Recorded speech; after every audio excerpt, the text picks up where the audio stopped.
But your brand is really the story behind your business, right? It's the impression that you're making with your audience. It's the reputation that you're trying to build so that when you're not in the room, when someone talks about your brand, what are they saying? What story are they believing about you?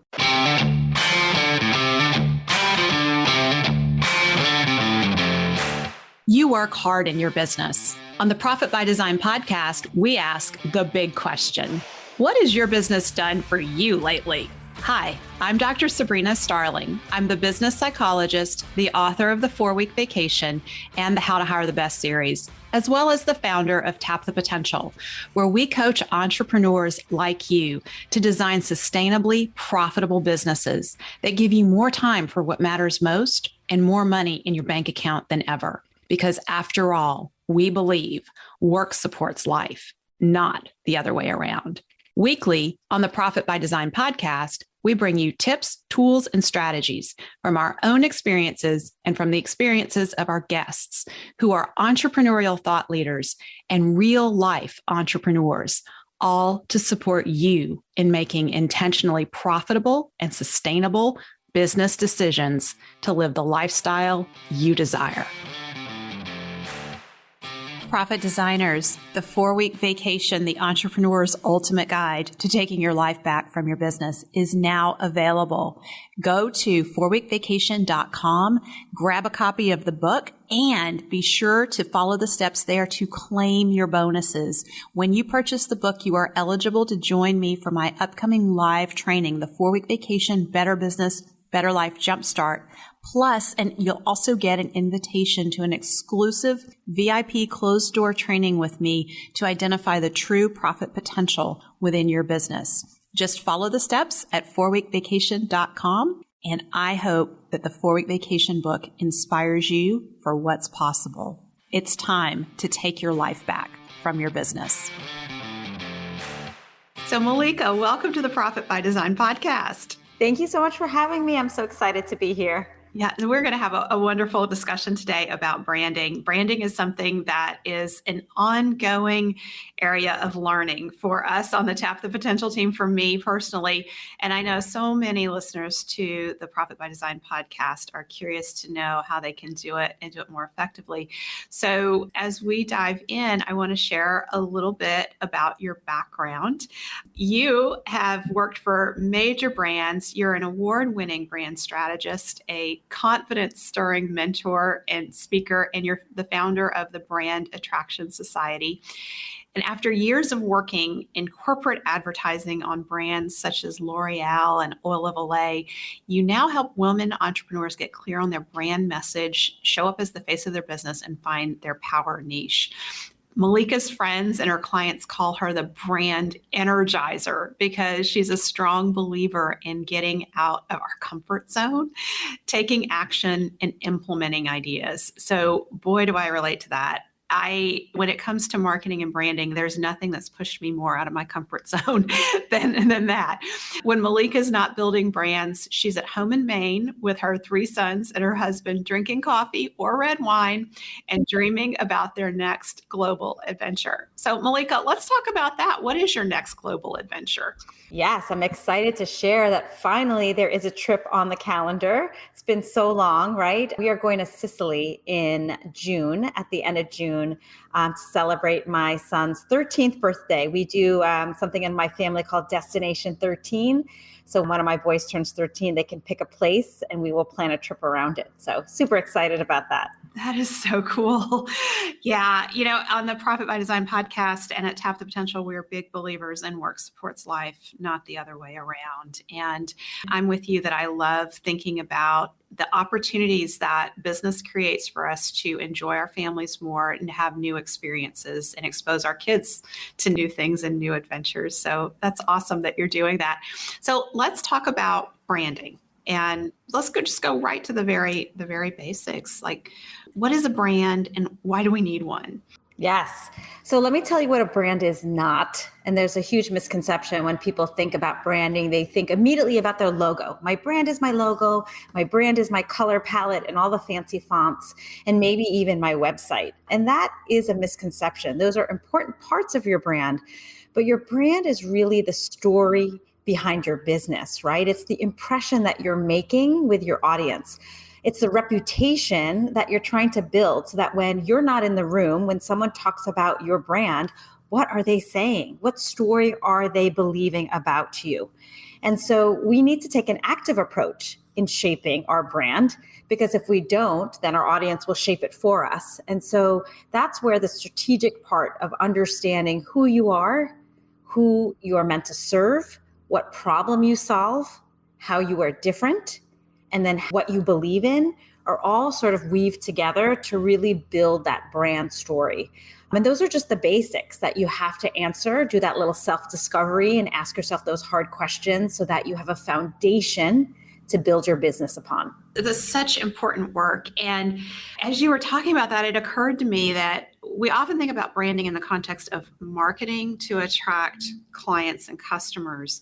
When you said that, though, I just heard that through the lens of we also need to have that brand so that we attract the right team members for our business. And so the branding work is something that impacts multiple areas of the business. And it's not just for marketing purposes. Right, exactly. So it's not just for clients, it's also for team members, it's also for alliances and partners and collaborations. You want to stand for something and tell a story about what the soul of your brand is, right? The depth of your brand. It's not just a flashy logo. So you want to get much deeper so that you can attract all of these opportunities that are in alignment with your values. And I will say that one of the things that has amazed me about Tap the Potential is the team members that we have attracted over the years who will speak to our core values, our immutable laws, and the work supports life. And just like you said, they have their own story that connects with that. And at the same time, it's very much in line with who we are at Tap the Potential and how we are showing up. So when it comes to building great teams, team members want to be a part of something bigger than themselves. So that brand is, and having that story and the values and what you stand for is part of attracting the right people to help you build the business in the way that you want it, in the direction you want it to go. Absolutely. Build the business, have them feel motivated and inspired about what your brand stands for. And then it will help with retention, right? To avoid churn because they want to be part of something bigger than just, the products or services that you're selling. There's a mission, there's a vision, there are values associated with this. So that's why it's important to do that work. And often, in the beginning, when we're just starting, we're just kind of flying by the seat of our pants, right? We're trying to get as many clients as we can. But then there comes a point where I think you hit a wall and you're like, okay, I've gotten some good experience. I've worked with some different clients. And now I'm going to look at that intel and try to figure out how I can shift my business so that it is more in line with what I believe in, that I'm serving the customers that I know I have the best transformation with instead of doing all of the things. Well, and that's just it, because when we start out, we take business wherever we can get it. We just got to make a sale and, keep food on the table at home. But we can't sustain that over time. And there comes that point where we really do get to put that stake in the ground and declare, this is what we're about. This is what we stand for. This is what we do. And so that's part of the branding. So one of the things that I have resisted for years, I've gotten over it finally, but for many years, I really resisted being the face of the company, the face of the brand. I'm an introvert and I don't like to be out there. And I know for those who are familiar with me now, you see me on video all over the place and you're thinking, I don't believe that about you, Dr. Sabrina, but it's so true. And I think there's so many of our podcast listeners who feel that same way, that you're proud of your company, but it's really the company and the team. You don't want it to be about you. So what is it, what makes it important for us to be the face of the brand? Yeah, I hear that a lot. It is, it's nerve-wracking, right? To show up and be visible and be seen as the heart of your brand.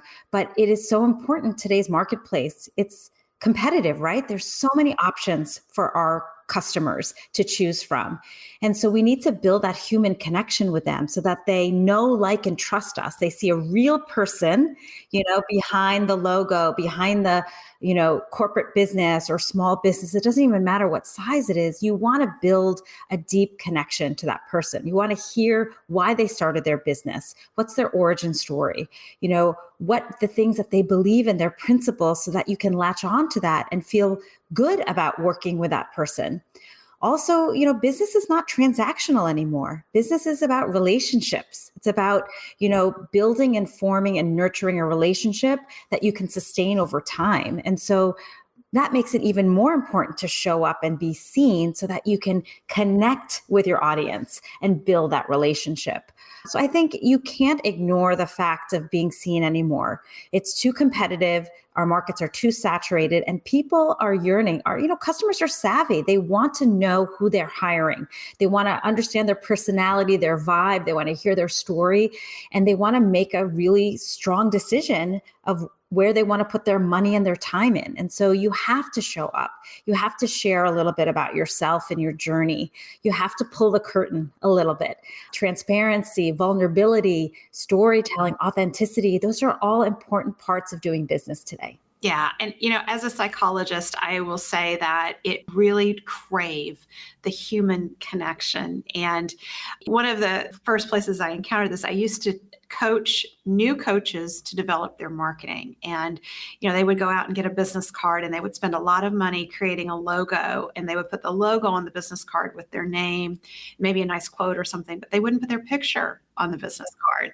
And so there was a lot of discomfort about, I don't want to make it about me. I want to make it about this concept or this idea. But we really, as human beings, we are craving connection, and we're missing a huge opportunity when we're not being out there and being personal. And I love how when we think about branding in that way, about building a personal connection and sharing, being vulnerable, communicating our story and our passion about why we do what we do, to me, that changes the feeling. It feels more real. It feels easier for me to connect with what's needed from me to effectively brand.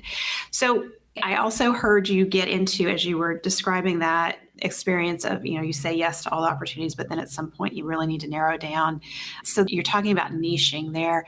Why is niching such a powerful strategy? Well, I think niching allows you to position yourself as an expert, right? So you can move away from being a generalist and move into being a specialist, because now you're getting very specific on the person you're serving and the solution that you're offering and your area of expertise.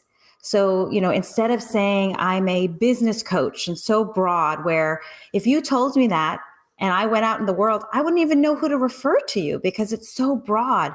But if you said I'm a business coach for travel agents who are just starting their business, then I would have a very strong imprint in my mind of who you serve.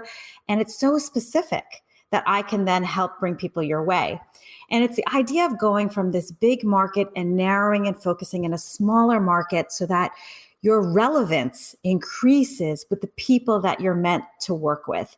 And then you can own that market much faster than trying to play with all the other people that are serving all of the customers, right? And then it becomes a pricing game.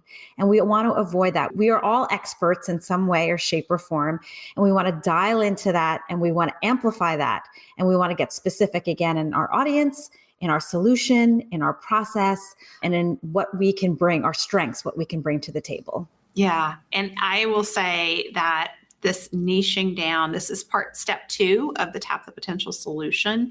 And the Tap the Potential solution is designed to build a sustainably profitable business that gives you your life back. So when you niche, the initial reaction is, well, then I'm going to be losing out on all these business opportunities. No, you are going to get so many more opportunities. You have no idea, because you're very specific in people's minds. And when they encounter somebody who needs what you have, they will send them your way. And the other side of it is you get your life back when you niche, because you don't have to be all things to all people. I remember years ago because I've been coaching now for, I think, 17 years. And when I first started, I took business wherever I could get it. And I was doing executive coaching, small business owners. I was doing corporate training. I mean, my week, I would be all over the place and I was exhausted just from all the context switching going on. So when we niche down, we really have that opportunity to create something that is very narrow, very specific, very repeatable, which allows us also to add team members and get ourselves out of being the only one who delivers what we have to deliver. So there's so much power in what you said, not just from a branding perspective, but from really taking our lives back as business owners. Yes, the sustainability. I mean, burnout is huge when you're serving 10 different markets, right? You have 10 different messages and you have 10 different programs and you're spinning out of control. And I think in the beginning, when you start a business, you kind of have to go through that process to figure out your lane. But once you can figure out your lane, I'm such a proponent of really committing and narrowing in. As scary as it might seem, you'll be able to accelerate your business faster and it'll just make business easier. And by stepping into your zone of genius, your confidence boosts. You can charge higher prices because you're an expert. And like you said, you get your life back because it's all about rinse and repeat versus starting new things for new clients and different markets. It's just, you're going to get burned out very quickly. And there's another piece of it too, and that is the work that we enjoy doing the most and that our clients appreciate the most really points to what our strengths are. And so when we're niching, we're really identifying what are our greatest strengths and setting ourselves up to work from our greatest strengths day in and day out, which is energizing in and of itself. So there's a lot of pieces here that are benefits of niching in a business. So let's go into the branding. And I'm curious about, you have 4 questions to help develop a brand. So what are those powerful questions? Yes. So the first one always is, what problem do you solve?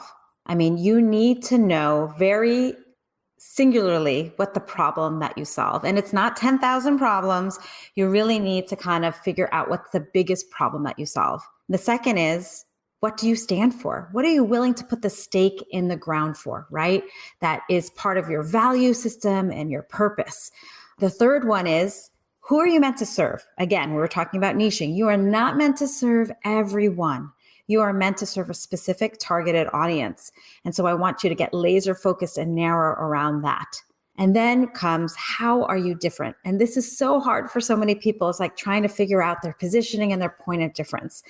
But you have to do that self-discovery, those brain dumps, and really look hard at yourself, your process, your products, your deliverables, your personality, your passions, your perspective. Like there's something that makes people choose you over the rest. And you have to dial into that and know it. So those are some 4 important questions that you should kind of be asking yourself on repeat. I mean, I've been a business owner for 20 years. I still ask myself those questions because your brand is always evolving. It's organic.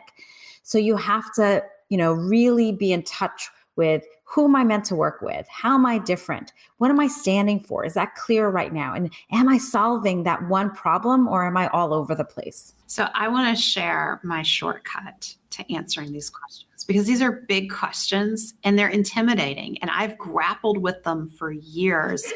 And I used to try to just sit down and I'm going to journal and I'm going to come up with my answers.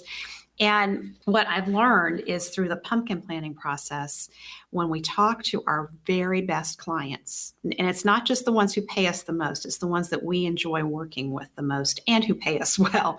When we talk to them and we ask them questions that get at what do they appreciate about what we're doing for them? How do they see us as unique and different?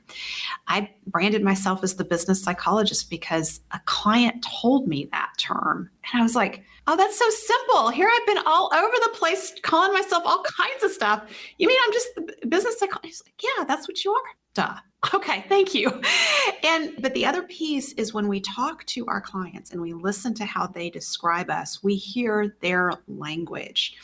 So we have an idea of how we want to be seen, and we start putting language around that, which may not connect at all with our clients and how they perceive us.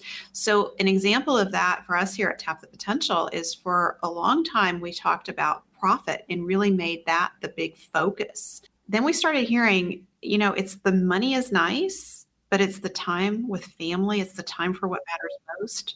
That's what we're appreciating the most here, Dr. Sabrina. And so that is where work supports life, not the other way around, has been a part of what we've done for a long time, but we put it in the spotlight. Like there's a big splash right here on the screen right now that says it. We made that the big focus and the time for what matters most in helping entrepreneurs take their lives back, because we heard business owners say that. And so everyone who's listening to this, you have clients and customers who appreciate you. Go talk to them and ask them to help you figure this out for yourself. They want to help you. They want you to succeed. That's what makes them great clients and customers for you. Yes, absolutely. I mean, you nailed it there. Is always going back to our clients and I always call it, get the intel, go straight to them and ask them these questions. Why did they choose you over others? Because then you can get the language and the words to then repurpose into your marketing and really resonate with your audience and really connect to them in the level that you need to. So Mallika, I know one of the areas where you provide great value for your clients is you help them see the little things that really make them different. Because a lot of times we can't see these things for ourselves. And so talk to me about that experience when you work with your clients and you really help them pull the pieces together. The things that seem insignificant are really the most significant. Yeah, I think, when you're in your business, you're in the weeds, right? And your head is down and you're just trying to get through the day, get through your to-do list. And sometimes it takes a third party, an outside party, a mentor to really hear, all of the things that you're doing and the things that you believe in, the experiences that you may have had in the past that you're not leveraging, right? Like even for you, someone said you're the business psychologist and it didn't even click for you, right? And then you heard it from them and it was like this huge light bulb moment.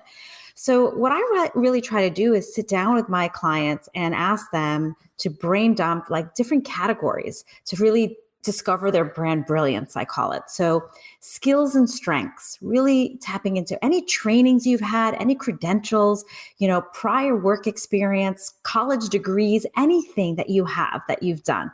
Let's kind of just write it out on paper. Passions, things that rile you up, right? That light you up, things that you want to change about the industry. Often these passions are what's going to make us memorable. So we might know it, but we're not communicating it to our audiences. So putting that down on paper as well. Going to your personality, how are you described by your peers? What is your style and your vibe like? That's really important for a lot of people when they're deciding who to work with. So that's got to be a part of the decision-making process too. And then looking at your prowess, your expertise. What are you known for? What is your reputation built on? What are people picking your brain about? And really kind of getting all of that stuff on paper.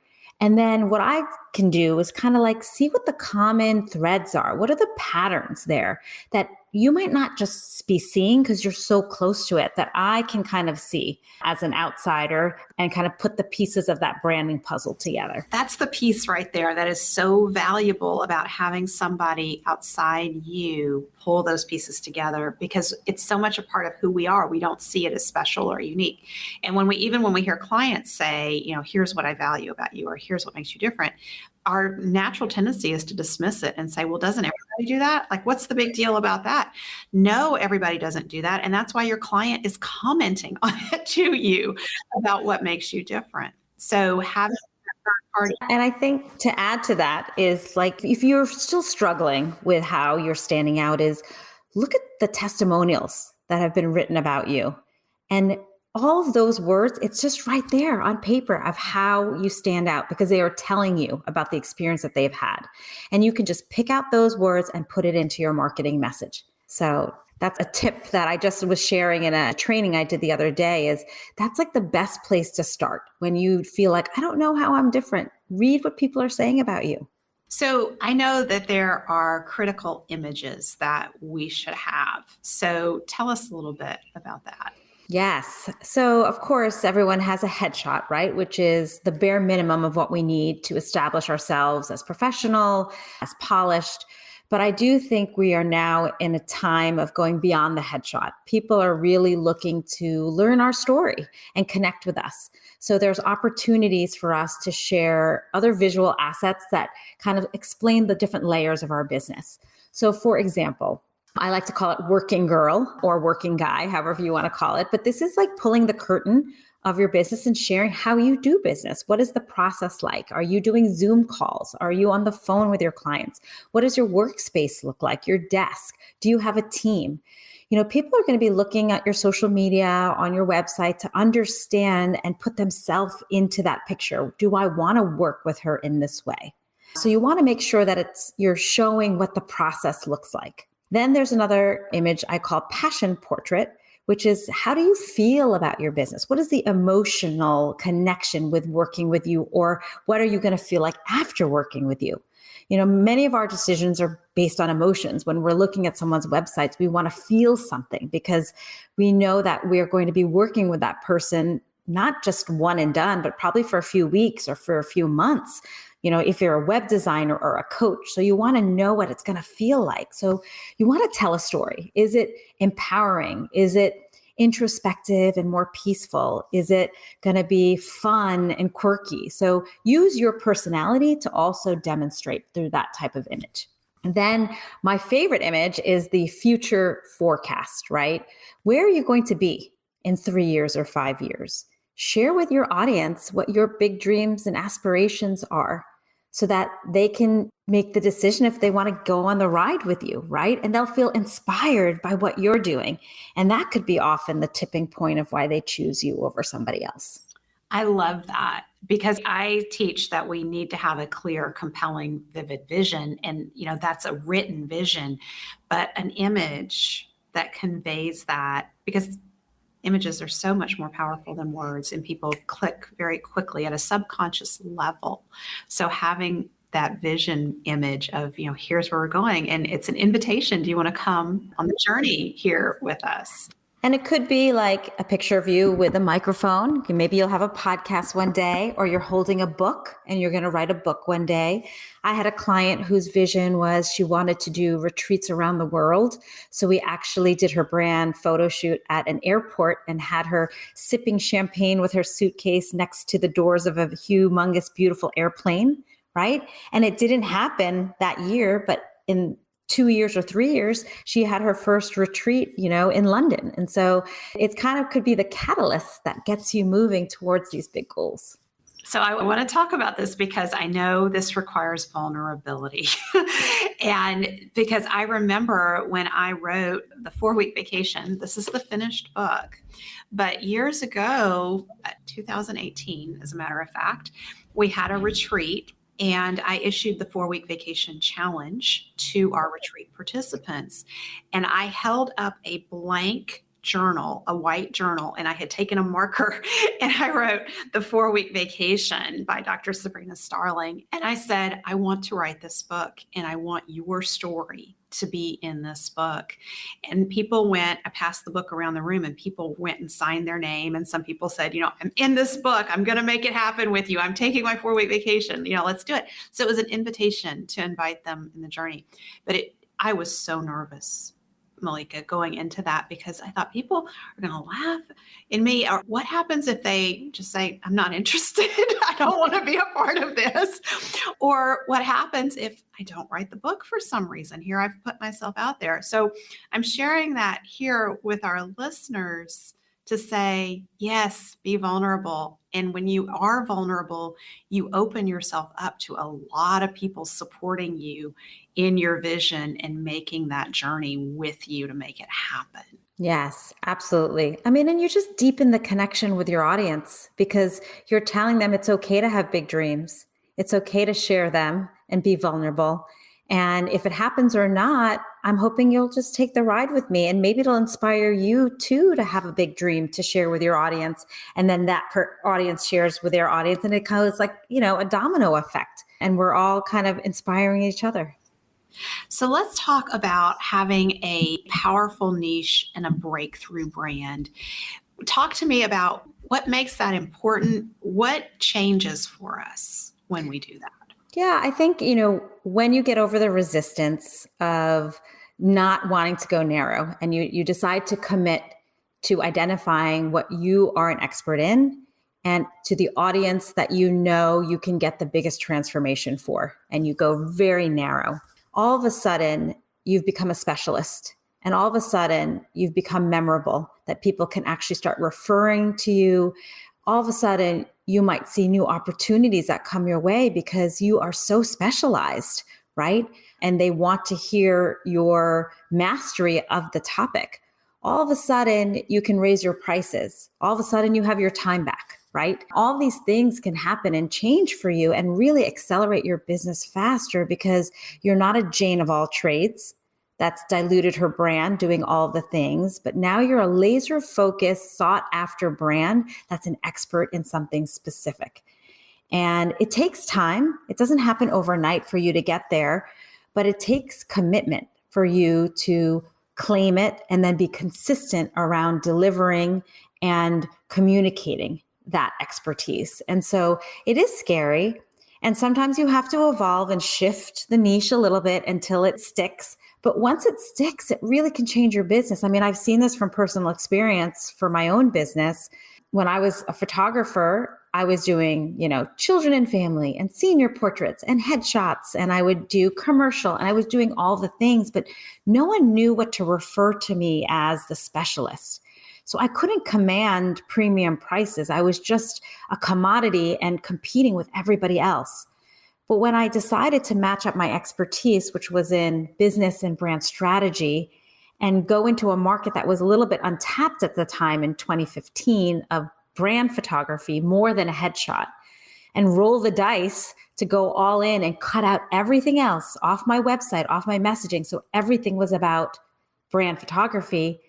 Things started to happen for me. I got more and more referrals. I got asked to speak about brand photography. I got tagged in every Facebook group when that topic came up, and it blew up my business. Yeah. Oh my goodness. So, as you were talking, I was thinking about that powerful question from Gary Keller, the one thing, and it's the question around what's the one thing that I can do such that everything else will be easier, or I think irrelevant is part of the question. And it sounds like branding can be that one thing because it does make everything else easier for you in the business. And as the hiring expert here, I'm going to say it's going to do wonders for your hiring when you have that stake in the ground. And that's often an area where people don't even think about branding, but it's huge. So we're at the beginning of the second quarter of 2022. And for those of you who are thinking about, how do I want to make my business better? What is something that I can do? What's a simple step forward that will really have a big impact? Branding could be that step for you, especially if you're struggling if you are dealing with price competition and people are asking you to lower your prices. That's a sign that your branding is not strong and you're not differentiating yourself enough in the marketplace. So I just want to encourage our listeners on the Profit by Design podcast. We're all about small steps forward, taken in a consistent direction, lead to big change over time. At Tap the Potential, we've been working on our branding for years. And it's taken, just in the last couple of years, I've had feedback that we really know what you do now, Sabrina. You're clear and you're on point. And so that piece that you said about consistency is so important because at my heart, I'm a creative spirit and I'm always looking for the new ideas and the next new thing. We have to stay on point. We have to stay on the message and stay in your lane. Stay in the lane. Yes. Don't go off and do the squirrel and the next shiny object. But that ongoing consistency and ongoing focus on branding and continuing to build the story and refine the story really pays off. And it does lead to big change over time. So Mallika, you have shared some huge pearls of wisdom with us today. And I really appreciate that. I know you have a resource that you're bringing to share with our audience. So I want to give you a chance to talk about that. Sure. So I have, it's called the Brand Visibility Booster. So we talked about some of these images that you need to really tell your story and to make it easier for you to become the face of your brand. And this will outline some of the themes that I talked about. There's 6 images every entrepreneur needs. And so I want to make sure that I can empower your audience by taking the step to being in the spotlight, by making it very easy to follow a framework of what images they should be sharing with their audience. Love that. Thank you for sharing that with us, Mallika. I'm so appreciative that you were with us here today. As we go out, I am really curious if you had the chance to talk to your entrepreneurial self when you were starting out and you were going to give a piece of advice, what would your advice be? Yes. I mean, I've been an entrepreneur for 20 years now. And I think, you can't do this work alone. You really need to invest in either a network, a circle of other people, like-minded people, or a mentor or a program to really get you to building momentum and making those steps of growth, right? You can't rely just on Google and getting into the black hole or talking to your spouse who has no idea what you do, right? You need to find the people to support you, community and mentors and coaches. And that's where you'll see the massive growth. And I know it's scary. I know it's an investment, time, money, all the things, but it's also essential. You have all of this expertise and all this wisdom, and you can change people's lives. And so you also have to invest in yourself to get that work out to more and more people. Yeah. So don't struggle alone. Yes, exactly. Well, thank you so much for being with us, Mallika. Thank you so much for having me. This was awesome. Thank you. Thank you for spending time with us today. Join our conversation in the Entrepreneurs Take Your Life Back Facebook community at tapthepotential.com/group. Share your aha moments from today's episode, ask me questions, and join in on the fun with your fellow entrepreneurs on the journey to designing sustainably profitable businesses that give you more time for what matters most and more money in your bank account than ever. And finally, share today's episode with a friend if you know a friend who would enjoy it. This is real life business. Keep your chin up, keep moving forward. You got this. If you've gotten value from today's show, don't forget to subscribe so you never miss an episode. And if you are a repeat listener of the podcast, know that we greatly appreciate you at Tap the Potential.